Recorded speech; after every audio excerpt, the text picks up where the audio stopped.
ದೇವ್ರೇ, ಇವತ್ತು ನನ್ನ ಬರ್ತಿದೆ. ಈ ವರ್ಷನಾದ್ರೂ ಒಳ್ಳೆ ದುಡ್ಡು ಮಾಡೋ ತರ ಮಾಡಪ್ಪ.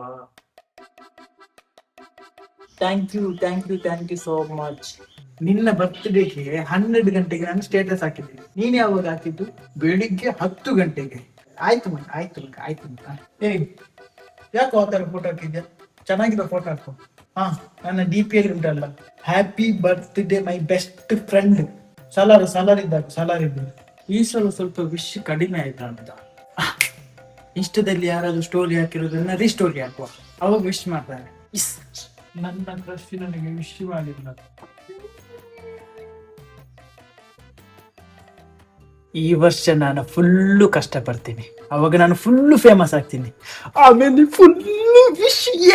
ಪ್ಲಾನ್ಸ್ ಏನಿಲ್ಲ ಗುರು, ಅದೇ ಮನೆಯವ್ರ ಜೊತೆ ಸ್ವಲ್ಪ ಒಂದು ಕೇಕ್ ಕಟ್ಟಿಂಗ್ ಇತ್ತು ಅಷ್ಟೇ, ಮತ್ತೆ ಏನಿರ್ಲಿಲ್ಲ.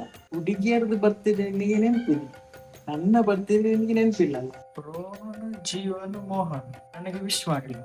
ಅವರ ಬರ್ತ್ಡೇಗೆ ನಾನು ಕೂಡ ವಿಶ್ ಮಾಡಲಿಲ್ಲ. ಪಾರ್ಟಿ ಕೊಡುವ ಪಕ್ಕ ಮತ್ತೆ ಪಾರ್ಟಿ ಕೇಳ್ತಾನೆ. ನಿಮ್ಗೆ ಪಾರ್ಟಿ ಕೊಡ್ಲಿಲ್ಲ ಆಗತ್ತಾ? Thank you. ರಮ್ಮಿ ನನಗೆ ವಿಶ್ ಮಾಡಲಿಲ್ಲ. ಕಾವ್ಯ ಯಾಕೆ ವಿಶ್ ಮಾಡಲಿಲ್ಲ? ಕವ ನನಗೆ ನನ್ನ ಮೇಲೆ ಇನ್ನೂ ಕೋಪ ಹೋಗಿಲ್ಲ ಅಂತ ಸರಿ ಮಾಡ್ಕೋಬೇಕು. ಇವನು ನನಗೆ ವಿಶ್ ಮಾಡಲಿಲ್ಲ, ನಾನು ಕಲಿಸ್ತೀನಿ. ನಾನು ವಿಶ್ ಮಾಡುದಿಲ್ಲ, ನಾನು ಮಾತಾಡುದಿಲ್ಲ. ನನಗೂ ಈಗೋ ಉಂಟು, ಸೆಲ್ಫ್ ರೆಸ್ಪೆಕ್ಟ್ ಉಂಟು. ನನ್ನ ಬರ್ತ್ಡೇಗೆ ಮನಸ್ಪೂರ್ವಕವಾಗಿ ವಿಶ್ ಮಾಡಿದವರಿಗೆ ಹೃದಯದಿಂದ ಥ್ಯಾಂಕ್ಸ್. ನನ್ನ ಬರ್ತ್ಡೇಗೆ ನಂಜಿಯಿಂದ ವಿಶ್ ಮಾಡಿದವರಿಗೆ ಥ್ಯಾಂಕ್ಸ್. ನನ್ನ ಬರ್ತ್ಡೇ ಅಂತ ಗೊತ್ತಿದ್ರು ಕೂಡ ಯಾರು ವಿಶ್ ಮಾಡಿಲ್ಲ ನೋಡಿ, ಅವರಿಗೆ ನೋ ಥ್ಯಾಂಕ್ಸ್.